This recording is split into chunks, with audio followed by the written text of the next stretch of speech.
So today we're gonna talk some Pxen. Yes, Xen on Postchain, as I think it is a hidden gem. And we're also gonna touch on Postchain, the PLS token, because I don't think people understand the importance of this token and what Richard Hart could be planning to do with this token. Stick around. Stay tuned, like and subscribe. Let's get straight into this one. So first of all, let's go straight to Richard Hart's PLS first, because that'll lead us to Postchain Xen. Just take a listen to this. You know, new people, new to cryptocurrency, they feel richer when they can buy more units. There's a thing called unit bias. And, you know, right now BNB is a third of Ethereum's valuation. And so now with the same units as Ethereum, we would have, you know, 6 times higher, or at 5, yeah, we would have 6 times higher price. So like if we got the same percent of market cap of Ethereum that BNB currently has, you know, our unit price having the same number of units that Ethereum has, 1.1 million or 115 million, would be like $1,000 Pulse. Well, I'd rather have something to grow into, you know. I don't want to get to $1,000 Pulse so quickly. So it's really a guessing game, you know, and any of these units could work and would work. They're just going to change how people price things. All right, you heard the man.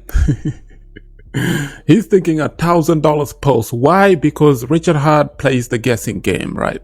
He studied Ethereum's first cycle. So he basically said, okay, Ethereum within its first cycle, it did 10,000x. It went from pennies all the way up to $1,400 from 2016 to 2018, right?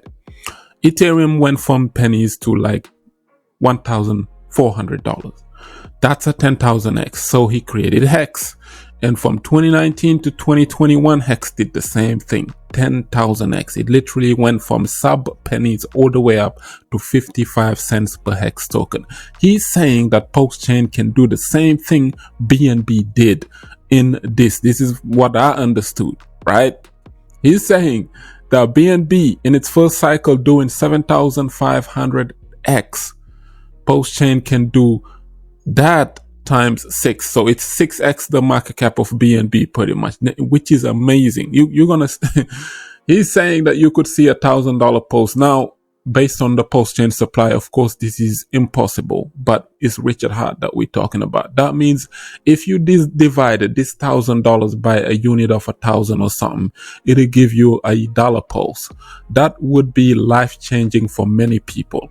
Forget a dollar Pulse, a 1 penny Pulse, just 1 cent Pulse.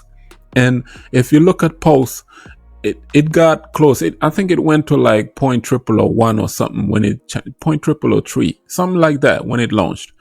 It could be possible. I'm saying just a penny's Pulse, and I think it's gonna go a little bit higher than that. Knowing Richard Hart, he's gonna be he's gonna be into this. I don't think the SEC can stop this because he's got a chain now. So this might take some time. Target maybe the second half of 2025. That's where I see Postchain really taking off as a blockchain, right?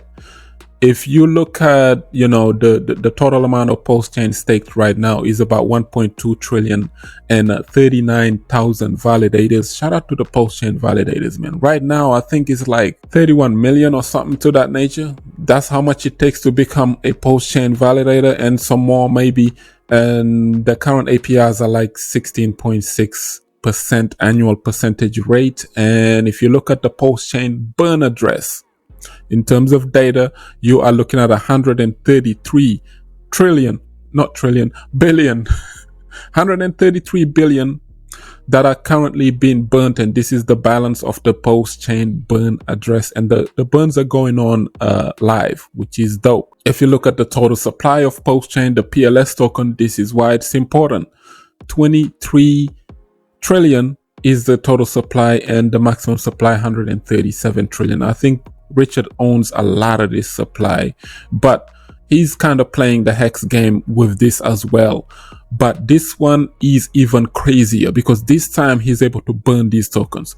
Hex didn't have like a burn functions or something. Like he wasn't burning hex. He was minting them into circulation, recycling ETH and buying it back off the circulating supply, with the OA being the base foundation of that. And also hex T shares were going up.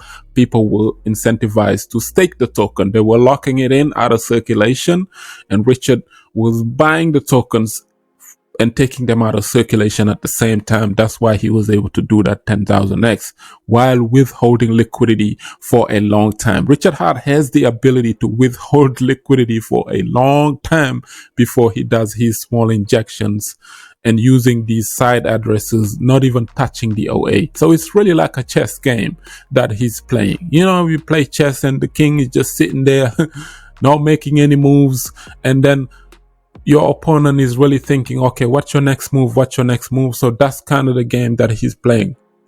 I think that's the reason why people don't want to properly rank him. They don't want to properly rank Richard Hart's tokens on CoinMarketCap and the coin geckos of this world, because they know that someone owns all the coins, and it scares these other entities. They're like, man, he owns such a large amount of these tokens, so he could dump at any time. But him being the philosopher that he is, or whatever you can call him, he's kind of like holding it and he's not touching it. And there's side addresses that are doing the job, and the OA is just sitting over there. So I'm guessing, you know, Postchain have a little bit more leeway than Hex next bull cycle, because of the ability that it has to be, you know, burnt. There's a burn function in it now. As long as people are transacting, as long as people are using the Postchain ecosystem, more and more Pulse would be burnt. So leading up to the bull market, I think this 130 billion tokens that are burned would be more and more. You'll be approaching trillions, or even more than a trillion tokens to be burned, taken out of the circulation.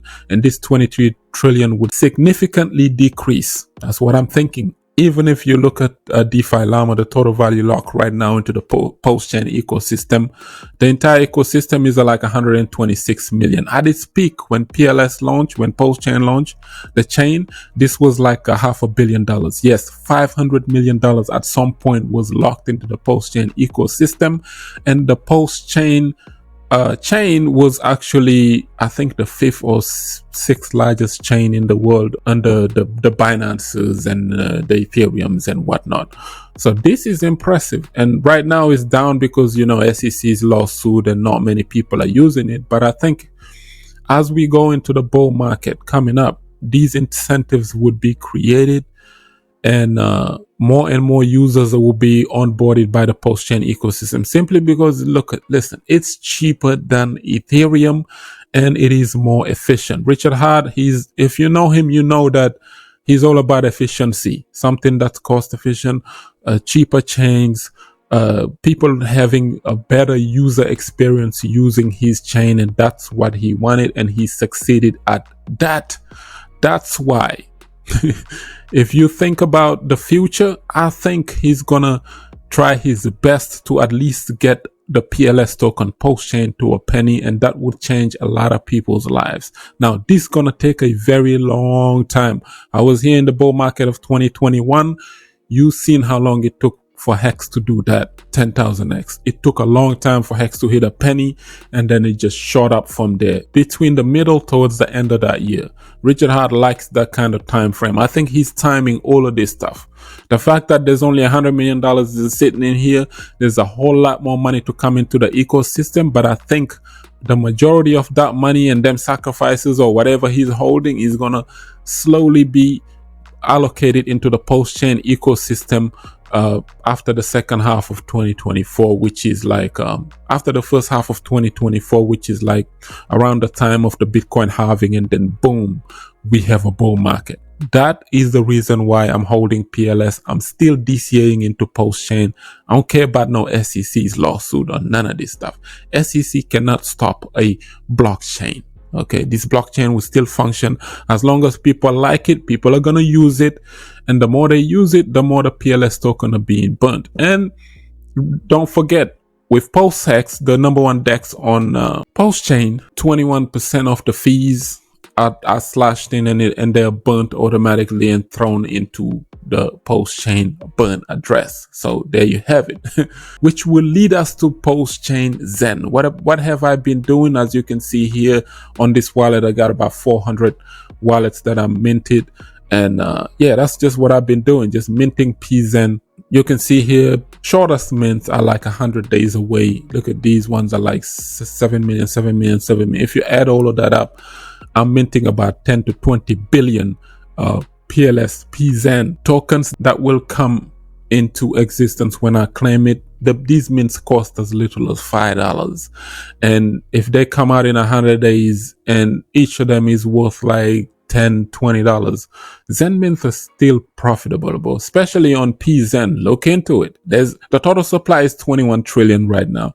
Liquid supply 18 trillion, and out of that, 2.6 trillion are already staked, which is absolutely amazing. So imagine you got like 100 billion Pxen or 500 billion or whatever your target is. You get close to 1 trillion, you control a significant amount of this supply, which is dope. And then the burns haven't started much yet. We got XenPepe doing its thing, but you know, we need something of caliber as well to come in, and I'm thinking dbxen. And if you look at dbxen, I think Raz might do it around October time frame. Hopefully Raz will come in, and Phoenix is already there. I think Phoenix already launched on Postchain, which is dope.